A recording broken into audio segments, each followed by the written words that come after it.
អូបោះខ្លែបងប្អូនតោះមក2ជាងមិនក្តៅបោះខ្លែងជ្រុងយើងបងប្អូនហើយជួយចិត្តដាក់ក្មេងៗជួយចិត្តធ្វើខ្លែងនេះបោះច្រើនមែនទេខ្លែងនេះគឺជាទូទៅគឺជួយចិត្តធ្វើខ្លែងហ្នឹងខ្លែងនេះធ្វើងាយណាតែប្រឡងថង់ផ្លាស្ទិកមួយមកតែឈើ2ដើមហើយធ្វើ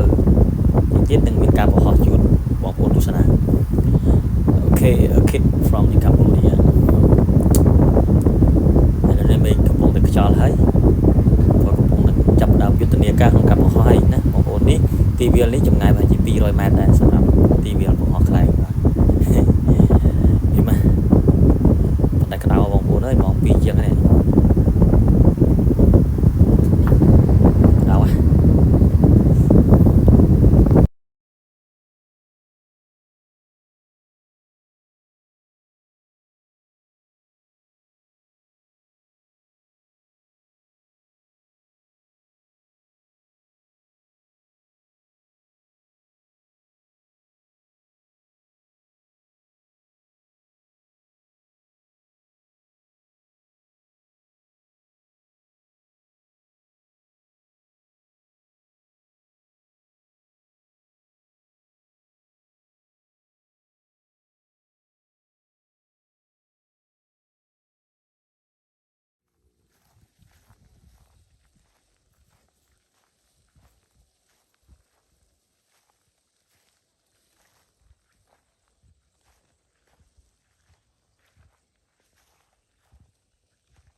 តៅបានហើយ